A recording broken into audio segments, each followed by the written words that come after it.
Salam şagirdlər, mən Allahverdiyev Nərmin müəlliməm. Bu videoda mən sizin üçün deməli yeni 8-ci sinif biologiya dərsliyinə ikinci hissənin, yəni 5-ci bölmənin dərsinin izahını paylaşacağam. Bu bölmədə biz həzm və qidalanma hissəsindən danışacağıq. Deməli, biz bilirik ki, canlılar qidalanmalıdır. Yəni, canlının əsas xüsusiyyətlərdən biri də qidalanmadır. Həzm sisteminin funksiyası qida maddələrini orqanizm mənimsəyə biləcəyi hala salmaqdır. Eyni zamanda artıq qida maddələrini də orqanizmdən xaric etməkdir. Yəni, biz buna ifrazat funksiyası, belə deyək, ifrazat funksiyası yerinə yetirsə də ifrazat orqanı deyil deyirik. Yəni, eyni zamanda deyirik ki, həzm sistemi orqanlarına ağız boşluğu, udlaq, qida borusu, mədə, bağırsaqlar, qaraciyər, mədə-altı vəzi, öd kisəsi bunlar həzm sistemində iştirak edirlər. Amma orqan olaraq soruşsa deyirik ki, ağız boşluğu, udlaq, qida borusu, mədə və bağırsaqlar. Bunlar həzm sistemi orqanıdır. Qaraciyər və mədə-altı vəzi və eyni zamanda qaraciyərin hazırladığı öd isə həzmdə iştirak edən vəzlərdir. Və əsrlər boyu həzm sistemi haqqında məlumatlar toplanmışdır. Müxtəlif alimlər müxtəlif təcrübələr aparmışdır. Xüsusilə də İbn Sina müxtəlif qidanın vacibliyi haqqında müxtəlif məlumatlar toplamışdır. Eyni zamanda bədən xəstəliklərə qarşı həssas olduğu haqqında məlumatlar toplamışdır və həzmlə bağlı müxtəlif məsləhətlər vermişdi. Eyni zamanda pəhrizin də həzm sisteminin funksiyasının bərpasına kömək olduğu haqqında müəyyən fikirlər irəli sürmüşdü. Bu şəkildə, yəni həzm sistemi haqqında müəyyən məlumatlar əldə olunmuşdu. Eyni zamanda deyirik ki, canlıların, yəni biz bütün canlıların mədəsi var və yaxud da ki, bütün canlıların həzm sistemi orqanları var demirik. Amma həzm sistemi orqanları olan canlılar da var. Yəni inkişaf etmiş canlılarda artıq həzm sistemi orqanları da var. Məsələn, bəzi canlılar var ki, məsələn, məməlilərdir ki, buna bitki ilə qidalanırlar və bitki mənşəli qidanın həzmini təmin edə bilmək üçün bunların 4 kameralı mədəsi var. Amma elə canlılar da vardır ki, məsələn, onlarda heç mədə yoxdur. Məsələn, dəniz ayğırının, dənizçilərin, ördək burunun mədəsi heç yoxdur.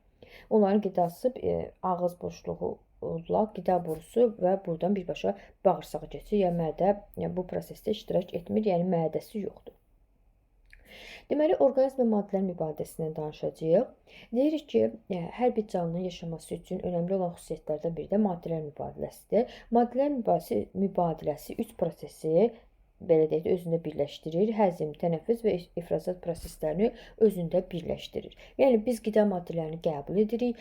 Qida maddələri həzm sistemi orqanlarında son parçalama məhsullarına qədər parçalanır, qana keçir, qandan hüceyrələrə çatdırılır və eyni zamanda biz tənəffüs edirik. Tənəffüs zamanı əldə etdiyimiz oksigenlə hüceyrələrdə qida maddələri ilə qida maddələrinin tərkibində olan qlukoza və tənəffüs prosesi nəticəsində əldə etdiyimiz oksigen reaksiya girir və enerji ayrılır. Eyni zamanda həzm sistemi orqanları vasitəsilə də qəbul etdiyimiz qida maddələrinin artıqları ifrazat orqanı vasitəsilə orqanizmdən xaric olunur. Yəni, buna biz deyirik ki, həzm, tənəffüs və ifrazat birləşib maddələrin mübadiləsini təşkil edir. Yəni, maddələr mübadiləsi canlının əsas xüsusiyyətlərindən biridir deyirik.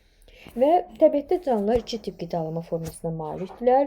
Avtotrof qidalanma və heterotrof qidalanma. Avtotrof qidalanan canlılar özləri üzü maddə hazırlayırlar. Yəni, qeyri-üzü maddələrdən üzü maddələri özləri hazırlayırlar. Avtotrof orqanizmlərə biz, deməli, bitkiləri, bəzi bakteriyalar və bəzi heyvanları misal göstərə bilərik. İbtidai heyvanlar vardır ki, bunlar özləri avtotrof qidalanıb, özlərinə lazım olan üzü maddələri hazırlaya bilirlər. Və avtotrof qidalanan orqanizmləri günəş enerjisindən istifadə edirlər. Eyni zamanda karbon qazı, havadan karbon qazını alıb, torpaqdan da suyu alırlar, yəni bu bitkidirsə və fotosintez nəticəsində üzü maddə hazırlayırlar. Deməli, avtotrof qidalanan orqanizmlərdə əsasən xlorofil var və bu xlorofil pigmenti hesabına, xlorofil molekulu hesabına özləri üzü maddə hazırlaya bilirlər. Amma bəzi avtotrof qidalanan orqanizmlər var ki, bunlar özlərində xlorofil yoxdur, amma üzü maddə hazırlaya bilirlər. Buna da məsələn xemosintez edici bakteriyaları misal göstərə bilərik ki, siz bunları 7-ci sinif dərsində müəyyən qədər məlumat əldə etmisiniz. Yəni, onlar kimyəvi enerjidən istifadə edirlər üzü maddə hazırlamaq üçün. Yəni, günəş enerjisindən istifadə etmirlər. Heterotrof orqanizmlər isə hazır üzü maddələrlə qidalanırlar. Yəni, bəzi bitkilər, bakteriyalar və bütün göbələklər, eyni zamanda bir çox heyvanlar heterotrof yolla qidalanırlar. Yəni özləri üzvü maddə hazırlaya bilmirlər və bunu məcburdular ki, başqa belə deyək də xaricdən qəbul etsinlər. Məsələn, biz də heterotrof qidalanan orqanizmik. Yəni bizim orqanizmimizdə qida maddəsi hazırlamır. Yəni biz bunu kənardan qəbul etməli oluruq. Və deyirik ki, orqanizm ətraf mühitdən oksigen, su, mineral duzlar və qida maddələri alır. Eyni zamanda bunların istifadə olunur orqanizmdə və parçalanma məhsulları olaraq karbon qazı, amonyak, sidik cövhəri, sidik turşusu, mineral duzlar və suyun artığı orqanizmdən xaric olunur. Amonyak, sidik cövhəri və sidik turşusu eyni orqanizm üçün xarakterik deyil. Yəni məsələn, bəzi orqanizmlərin ifrazat məhsulu amonyak, bəzilərinin sidik cövhəri, bəzilərinin isə sidik turşusudur. İfrazat sistemini danışanda bu haqqda məlumat verəcəyik. Deməli, qidanın tərkibindəki üzvü maddələr həyat fəaliyyətinə sərf olunur, böyüməyə, inkişafa sərf olunur. Eyni zamanda bizim hərəkət etməyimizə də sərf olunur. Çünki biz əgər hərəkət ediriksə, bu zaman enerji lazımdır və enerji də biz nədən alırıq? Qida maddələrindən alırıq. Və orqanizmə daxil olan mürəkkəb üzvü birləşmələr orqanizm hüceyrələri tərəfindən olduğu kimi mənimsənilmir və onlar sadə birləşmələri qədər parçalanır. Bundan sonra isə orqanizm özünə uyğun olan yeni maddələr sintez edir ki, bu prosesə plastik mübadilə və yaxud da ki, anabolizm deyilir. Anabolizm prosesi zamanı kiçik molekullu birləşmələr birləşib, iri molekullu birləşmələr əmələ gətirir. Görürsünüz, burada kiçik molekullar birləşdi, iri molekullu birləşmə əmələ gəldi və bu zaman enerji toplanır. Və maddələrin parçalanması nəticəsində hüceyrələrdən enerji ayrılır ki, bu enerjinin bir hissəsi orqanizmdə bədən qurulmasına sərf olunur, çox hissəsi isə istilik şəklində orqanizmdən xaricə çıxarılır.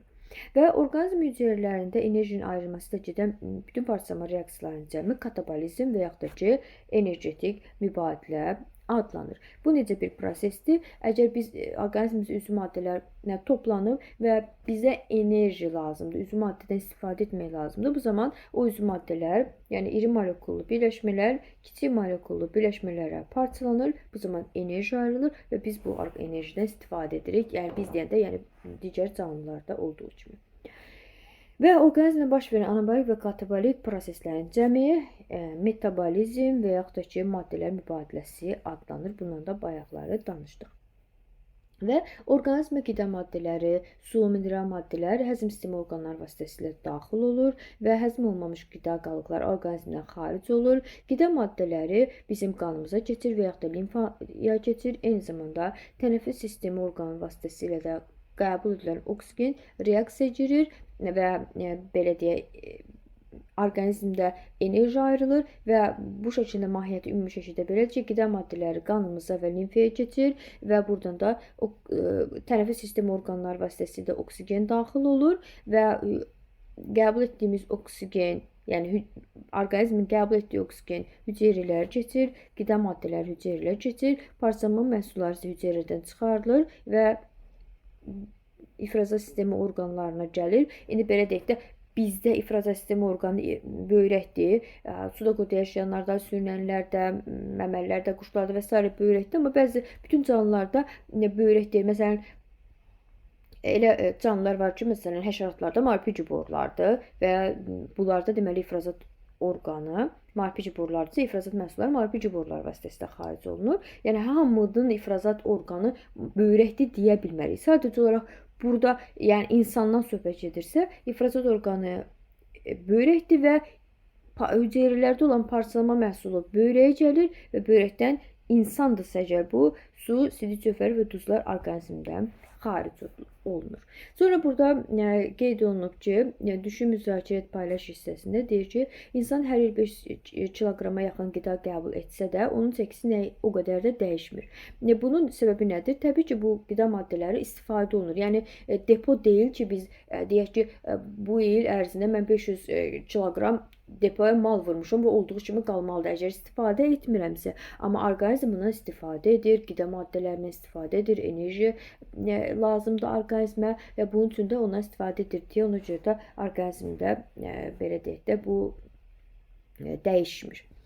orqanizmin kütləsi bir o qədər də dəyişmir. Və mineral maddələrin mübadiləsindən danışaq. Deyirik ki, orqanizmə daim mineral maddələri, vitaminlər falan, qida maddələri daxil olur və bu hər cür orqanizmə qida və su ilə müxtəlif mineral maddələr daxil olur və bu mineral maddələr duz və ya ionlar şəklində olur. Və onlar maddələrin mübadiləsində fəal iştirak edərək hüceyrələr müxtəlif maddələrin daxil olmasını və çıxmasını tənzimləyirlər. Yəni biz bu qida maddələrini, mineral maddələrini boş-boşuna qəbul etmirik. Qəbul etdiyimiz qida maddələri orqanizmdə müəyyən funksiya yerinə yetirir. Məsələn, əgər biz kalsium duzları qəbul etmişiksə, bu sümüklərin böyüməsini təmin edir, qanın laxtalanmasını təmin edir. Natrium və kalium ionları qəbul etmişiksə, bu sinir sistemini və əzələlərin fəaliyyətini təmin edir. Yəni sinir sisteminin oyanmasını təmin edir. Belə deyək də, tutaq ki, hər hansı bir prosesdə, məsələn, əlimizi isti bir əşyaya toxundurmuşuq və sinir sistemi bizə məlumat çatdırmalıdır ki, bu istidir. Və yaxud da ki, hər hansı bir prosesdə, yəni ətraf mühitdə baş verən dəyişiklikləri bizim dərk edə bilməyimiz üçün sinir sistemi çox mühüm rol oynayır. Əgər bizdə kalsium və natrium ionları yoxdursa, bu zaman sinir sisteminin bu fəaliyyəti pozulmuş olur. Eyni zamanda əzələlərin fəaliyyətini də təmin edir. Yəni sinir sisteminin fəaliyyəti oyanma və ötürmədir. Əzələ sisteminin fəaliyyəti isə oyanma və yığılmadır. Yəni tutaq ki, məsələn, əgər əlimizi isti bir əşyaya toxundurmuşuqsa, bunu sinir sistemi vasitəsilə hiss edirik və əlimizi çəkirik. Deməli, əzələmiz yığıldı. Bu şəkildə ötürülmə prosesi baş verir. Eyni zamanda dəmir belə deyək də orqanizmə daxil olur ki, bu da eritrositlərin tərkib hissəsini təşkil edir. Və onun çatışmazlığı qan azlığına səbəb ola bilir. Çünki eritrositlər, yəni qırmızı qan hüceyrələri qanın əsas hissəsini təşkil edir və çatışmazlığı anemiya xəstəliyinə, yəni qan azlığına səbəb ola bilər. Qida məhsullarında meyvə, tərəvəzlər, ət və yumurta sarısı dəmirlə zəngindir. Dəmir orqanizmimizə keçsin istəyiriksə, bu qidalardan istifadə etməliyik. Ümumiyyətlə, qida maddələri, keyfiyyətli qida maddələri qəbul etməliyik ki, orqanizmimizdə olan proseslər normal yerinə yetirilə bilsin. Xüsusilə də vitaminlər meyvə və tərəvəzlərdə olur. Eyni zamanda mineral maddələr də meyvə və tərəvəzlərdə, ətdə, yumurtada və s. qida maddələrində olur. Sonra keçirik vitaminlərə. Vitaminlər həyat deməkdir. Və belə deyək, həyat üçün zəruri olan üzvü maddələrdən biridir. Onlar bioloji fəal maddələr adlanır. Bioloji fəal maddələr o deməkdir ki, yəni orqanizmdə orqanizmə gedən reaksiyaları sürətləndirir və onlar bioloji fəal maddələr, xüsusən fermentlərin tərkibinə daxil olur. Fermentlərdə bilir ki, orqanizmdə reaksiyanı sürətləndirir. Əvvəlki dərslərimizdə fermentlər haqqında məlumat keçmişik, özü isə dəyişməz qalır. Vitaminlər fermentlərin yaranmasına və orqanizmin həyat fəaliyyəti proseslərinin tənzimləməsində iştirak edir, amma cüzi miqdarda təsir göstərir və özləri də dəyişmir. Yəni vitamin nə qədər reaksiyaya daxil olanda katalizator rolunu oynayır, bir növ deyirik. Reaksiyaya daxil olanda nə qədər isə reaksiyanın sonunda o qədər qalır. Reaksiyanı sürətləndirir, amma özü dəyişməz qalır. Və vitaminlər orqanizmdə həzmə uğramır, deyirik. Bunu da unutmuşsunuz. Vitaminlər istifadə olunur, amma həzm olunmur. Yəni bizim orqanizmimizdə bu reaksiyalar baş verir. Orqanizmimizdə belə deyək də müxtəlif reaksiyalar baş verir. Yaşaya bilməyimiz üçün bu reaksiyaların getməsi vacibdir və bunu da təmin edən, o reaksiyaların baş verməsini təmin edən vitaminlərdir. Yəni vitamin olmasa bizim orqanizmimizdə baş verən proseslər sürətləri olmaz və baş verə bilməz, belə deyək. Çünki vitaminlər məsələn fermentlərin tərkibinə daxildir. Fermentlərdə tutaq ki, həzm prosesini sürətləndirir, digər prosesləri də sürətləndirir. Əgər vitamin olmazsa ferment olmayacaq, fermentin aktivliyi olmayacaq və həzm prosesi zəif olmuş olacaq. Eyni zamanda digər proseslər də zəifləmiş olacaq. İnsan orqanizmi üçün zəruri olan vitaminlər iki qrupa bölünür. Suda həll olan vitaminlər və yağda həll olan vitaminlər. C vitamini suda həll olan vitaminlərə aiddir. A, D vitaminlər isə yağda həll olan vitaminlərdir. İndi burada belə deyək də, bu yeni 8-ci sinif dərsliyində vitaminlər bəziləri çıxarılıb, amma AD köhnə dərsliyə əsasən deyə bilərik ki, A, D, Y, K vitaminləri yağda həll olunan vitaminlərdir. C və B qrupu vitaminləri suda həll olunan B vitamini suda həll olunan vitaminlərə aiddir deyirik. Vitaminlər latin hərflərlə işarə olunur. A, B, C, D, Y və s. bu şəkildə olur və vitaminlər xaricdən bitki və heyvan mənşəli qidalarla daxil olur. Əgər qida maddələrinin tərkibində tutaq ki, biz bütün gün yemək yeyirik, amma qəbul etdiyimiz qidalar vitaminlə zəngin qidalar deyil, bu zaman bizdə A vitaminoz xəstəliyi yaranmış olur. Yəni vitamin çatışmazlığı. Əgər normadan çox vitamin qəbul edərsə, bu da təbii ki, xəstəlikdir. Hətta belə deyək, hər bir şeyin çoxu ziyandır. Və vitamin kimi qiymətli bir şey belə çoxu orqanizmdə ziyandır. Və bu çox olan bu vitamin hipervitaminoza səbəb olur. Və avtominoz zamanı orqanizmdə güclü dəyişikliklər baş verir. Bu isə xəstəliklərin yaranmasına səbəb ola bilir. Çünki dedik ki, vitaminlər orqanizmdə bir çox bioloji proseslərin baş verməsini tənzimləyir. Əgər qida maddələrində vitamin yoxdursa və yaxud da azdırsa, A vitaminoza səbəb olur. Bu zaman biz məcbur olaraq vitaminləri qəbul etməliyik, preparatlar şəklində vitaminləri qəbul etməliyik. Əgər biz normadan artıq qidanın tərkibində və yaxud da vitamin preparatların tərkibində normadan artıq vitamin qəbul etmişiksə, bu hipervitaminoza səbəb ola bilir və artıq qalan vitaminlər sidik şəklində orqanizmdən xaric olur. Və burada da C vitamini müəyyən olunması fəaliyyət hissəsində göstərilmişdir. C vitamini müəyyən olunması üsulu askorbin turşusu molekularının yod tərəfinin asanlıqla oksidləşməsinə əsaslanır. C vitamini tərkibində askorbin turşusu var və yod daxil etdikdə o qidanın tərkibinə, C vitamini zəngin olan qidanın tərkibinə, bu zaman yodun təsiri ilə C vitamini asanlıqla oksidləşir. Yəni C vitamininin tərkibində olan askorbin turşusu asanlıqla oksidləşir. Yod bütün askorbin turşusunu oksidləşdirən kimi növbəti damla artıq növbəti damla bir neçə damla da yenə əlavə ediriksə, bu zaman nişasta ilə reaksiyaya girir və göy rəngə boyanır. Yəni tutaq ki, biz qida qəbul etmişik, onun tərkibində sadəcə C vitamini yoxdur da. Eyni zamanda C vitamini də var, glukoza da var, yəni nişasta da var və s. bu şəkildə var. Yəni birinci askorbin turşusu yodun təsiri ilə oksidləşir. Ondan sonra artıq nişasta yodun təsirindən göy rəngə boyanır. Siz təbiət dərsində də keçmişdiniz. Kitabda qeyd olunmuşdur ki, deməli nişasta yodun təsirindən göy rəngə boyanır. Əgər biz təcrübə aparsaq, askorbin turşusunun miqdarı belə deyək də müəyyən zamandan sonra dəyişəcək, belə deyək də suyun rəngi müəyyən zamandan sonra dəyişəcək. Əgər rəngsizləşəcək, yəni biz belə deyək də C vitamini müəyyənləşdirmək istəyiriksə, o zaman təcrübə aparırıq, yod tökürük və s. bu prosesləri həyata keçiririk. Əgər nümunədə askorbin turşusunun miqdarı çox olarsa, belə deyək də, əgər məhlul tez rəngsizləşərsə, deməli askorbin turşusu orada çoxdur, amma rəngsizləşməzsə və yaxud da ki, gec rəngsizləşərsə, deməli askorbin turşusu orada azdır. Və C vitamini orqanizmdə çox önəmli funksiyalar yerinə yetirir. Qan damarlarının divarında keçiriciliyi tənzimləyir. Sonra yaraların sağalmasını təmin edir. Sümükləri, əgər tutaq ki, zədə almışıq, sümüklərimiz sınıb, əgər orqanizmimizdə kifayət qədər C vitamini varsa, onda sümüklərimizin sağalması tez olacaq, sümüklərimiz tez birləşəcək. Əgər C vitamini yoxdursa, onda sümüklərimizin birləşməsi ləngiyəcək. Bunun üçün də kənardan belə deyək də C vitamini qəbul etməli olacaq, belə deyək, qida maddəsi ilə və yaxud da ki, inyeksiya şəklində C vitamini qəbul etmiş olacaq. C vitamini çatışmazlıqda insan iş qabiliyyəti azalır, zəiflik, yuxululuq olur. Məsələn, elə insanlar var ki, istəyir ki, elə bütün gün yatsın, halsız olur. Demək ki, onda C vitamini yoxdur. İnfeksion xəstəliklə qarşı müqaviməti artırır C vitamini. Əgər bizdə orqanizmimizdə kifayət qədər C vitamini yoxdursa, deməli infeksion xəstəliklə qarşı müqavimətimiz azalır. Selikli qışan iltihabı, qansızmalar baş verir. Məsələn, C vitamini çatışmırsa, dişlərimizi fırçaladığımız zaman görürük ki, diş əti qanayır. Demək ki, C vitamini bizim orqanizmimizdə çatmır.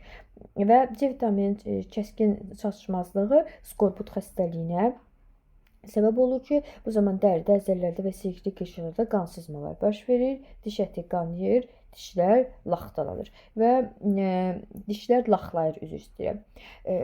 C vitamini sutkalıq tələbatı 50-78 milliqramdır. Burada da qida maddələri göstərir ki, bunların tərkibi C vitamini ilə zəngindir. Xüsusilə də sitrus bitkiləri tərkibi C vitamini ilə zəngindir. A vitamini bunun retinolla zəngindir. Retinol da adlanır, belə deyək. Əgər siz apteklərdən A vitamini almaq istəsəniz, onlar da orada retinol kimi görsənir. Görmə pigmentinin tərkibinə daxildir. Bu vitamin orqanizmə çatışmayanda toyuq korluq xəstəliyə əmələ gəlir ki, bu da biraz alatoranlıq olanda artıq göz görmür də. Yəni gündüz vaxtı normal görür, amma alatoranlıq olanda görə bilmir. Bu da A vitamininin çatışmazlığından irəli gəlir. Əsasən heyvan mənşəli qidalarda olur. Bitkilərin qırmızı və sarı rəngli hissələrində A vitamininə rast gəlinir. A vitamini çatışmayan insanlar deyir ki, sarı rəngdə qidalar qəbul elə. Məsələn, kökdür, ərikdir, balqabaqdır, sarıdır. Deyir ki, bunları qəbul edir ki, onlar sarı rəngdə olan qidalar A vitamini ilə zəngindir. Və deməli, A vitamini bu qidaların tərkibində A vitamininə çevrilə bilən karotin maddəsi var ki, bu karotin maddəsi qaraciyərdə və bağırsaqlarda A vitamininə çevrilə bilir. Yəni biz bu vitamini qəbul etdiyimiz zaman onun tərkibində olan karotin maddəsi bizim orqanizmimizdə, qaraciyərimizdə və bağırsağımızda A vitamininə çevrilir. D vitamini bağırsaqlardan kalsium və fosforun geri sorulmasını tənzim edir və bağırsaqlarda qida maddələri var. Qida maddələrinin tərkibindən kalsium və fosforun geri sorulmasını təmin edir. Sümüklərin möhkəmliyini təmin edir və D vitamini həm xaricdən qida şəklində də qəbul oluna bilir. Eyni zamanda günəşin ultraviyolent şüalarının təsirindən dərdə də yarana bilir. Xüsusilə də təmiz havası olan yerlərdə yarana bilir. Məsələn, çirkli havası olan bir yerlərdə günəş şüalarının təsirindən D vitamini yaranmır. Təmiz havası olan yerlərdə, xüsusilə də ona görə deyilir ki, dəniz qırağında D vitamini qəbul edir və bu şəkildə orqanizmin faydası olsun və D vitamini belə də infeksion xəstəliklərə qarşı müqaviməti də artırır. Tutaq ki, yay aylarında uşaq çoxlu məsələn D vitamini qəbul edibsə, yəni dəniz qırağında orada günəş şüaları qəbul edibsə, təbii ki, günün çox qızmar vaxtı yox, səhər saatlarında D vitamini qəbul edibsə, bu zaman onlar qışda belə deyək də az xəstələnirlər, yüngül keçirdirlər. Eyni zamanda raxit xəstəliyində qarşısını alır. Raxit xəstəliyi olan insanların ayaqları əyri olur, döş qəfəsi deformasiyaya uğramış olur və bu da belə deyək, sümüklər möhkəm deyildiyi ona görə baş vermiş olur.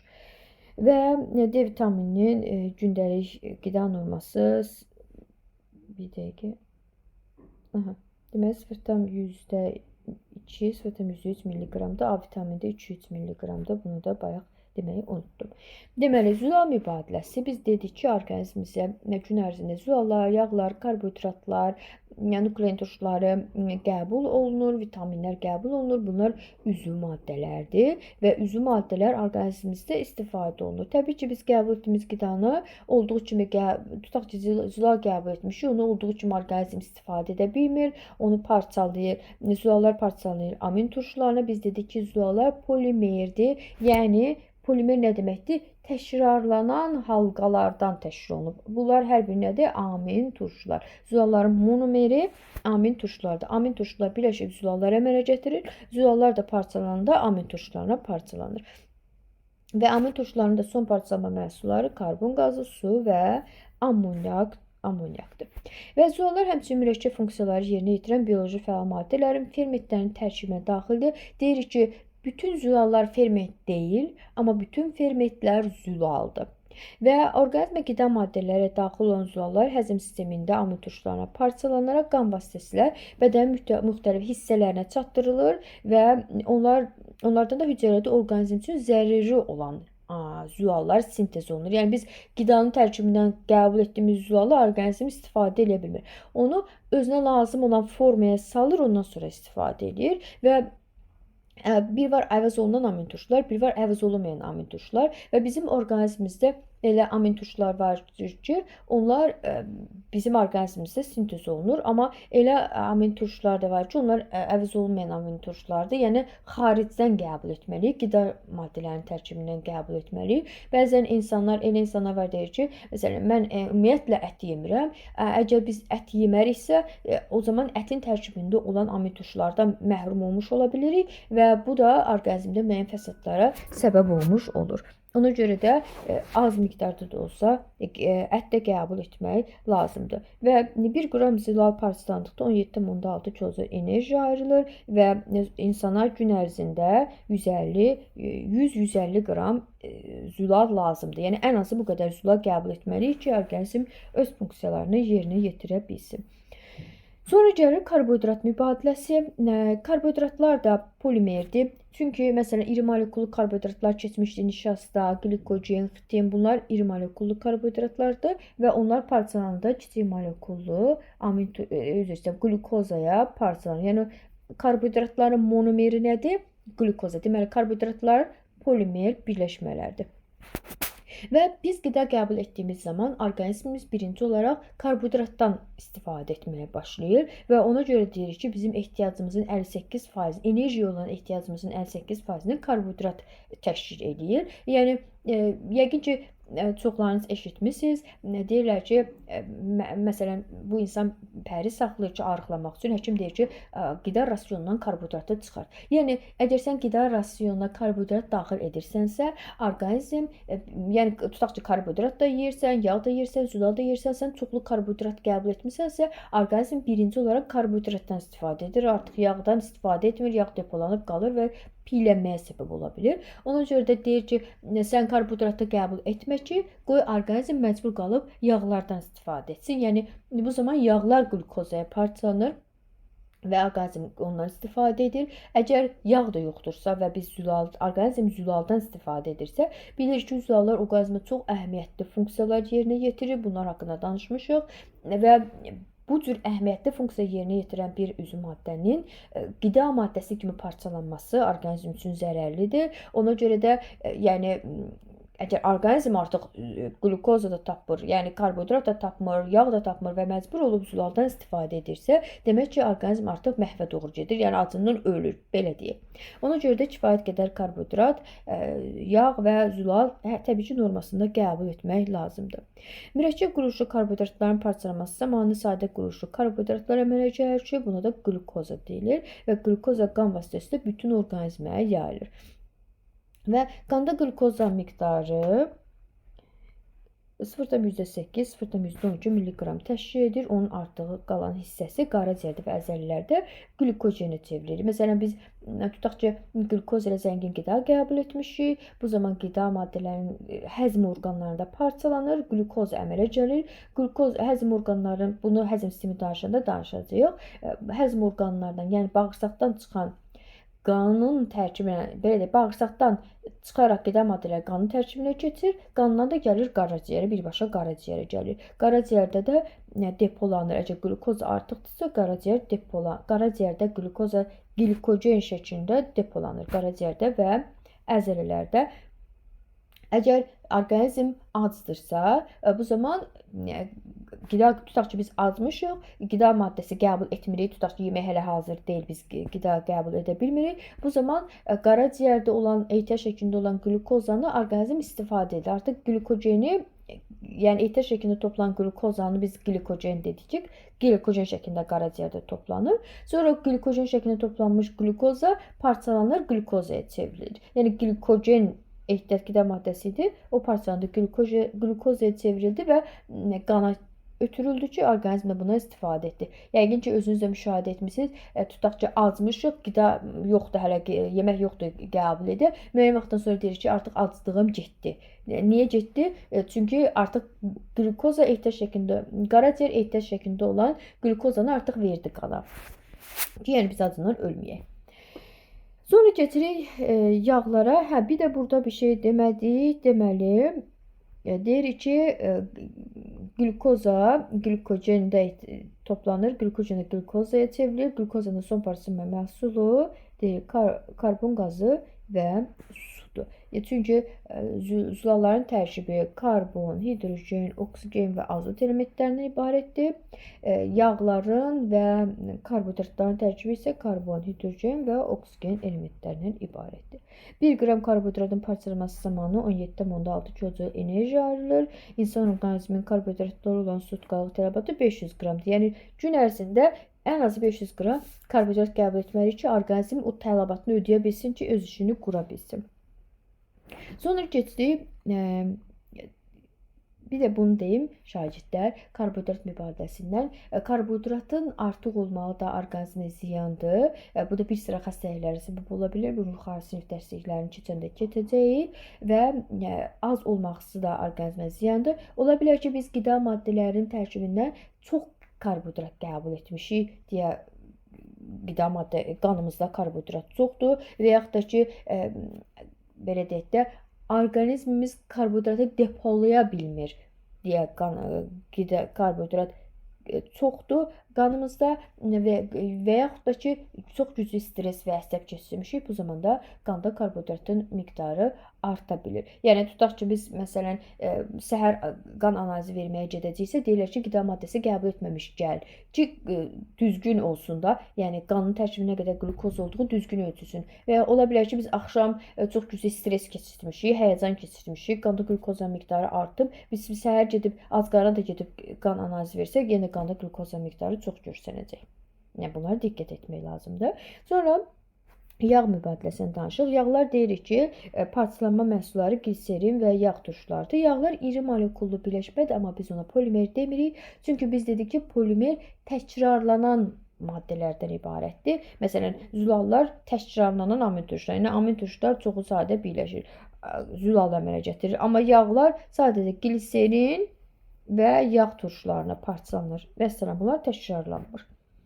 Və yağlar orqanizmin enerji mənbəyi rolunu oynayır. Onlar hüceyrə membranlarının tərkibinə daxildir və eyni zamanda zülallar da hüceyrə membranının tərkibinə daxildir deyirik. Yağların bir hissəsi dəri-altı qatında ehtiyac şəklində toplanır və bədənə lazım olan yağlar bağırsaq xovlarında olan fermentlərin iştirakı ilə sintez edilir, sonra limfaya götürülür. Tutaq ki, biz qida maddəsi qəbul etmişik. O qida maddəsinin tərkibində yağ var. Yağlar həzm sistemi orqanlarımızda həzmə uğrayır və qanımıza keçmək ərəfəsində, qanımıza yox, daha doğrusu limfaya keçəcək artıq. Orada artıq bağırsaqda o çevrilir, deməli, bizim orqanizmimiz üçün zəruri olan yağlara, ondan sonra keçir limfaya. Və belə deyək də, fermentlərin iştirakı ilə bu proses baş verir. Ondan sonra limfa sistemi vasitəsilə onu aparır və ürəyə, oradan da sonra artıq qan dövranına qoşur. Və 1 qram yağın parçalanmasına 38,9 kcal enerji ayrılır. Orqanizmin yağ olan sutkalıq tələbatı 80-100 qramdır. Yəni gün ərzində ən azı 80-100 qram yağ qəbul etməliyik və gliserin və yağ turşularının son parçalanma məhsulları karbon qazı və sudur. İzah bu qədər şagirdlər.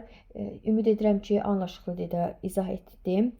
Belə deyək, əgər sağlam olmaq istəyiriksə, kifayət qədər qida maddəsi qəbul etməliyik. Təbii ki, hər şeyin çoxu ziyandır, azı da ziyandır. Yəni orta ölçüdə qəbul etməliyik ki, sağlam olaq. Çünki bütün bu qida maddələri bizim orqanizmimizin funksiyasının bərpa olunması üçün, funksiyasını yerinə yetirməsi üçün çox önəmlidir. Sadəcə qidanı, belə deyək də, mədəmiz dolsun deyə qəbul etmirik. Orqanizmdə olan prosesləri tənzimləməsi funksiyasını da yerinə yetirir. Hər birinizi uğurlar, sağ olun.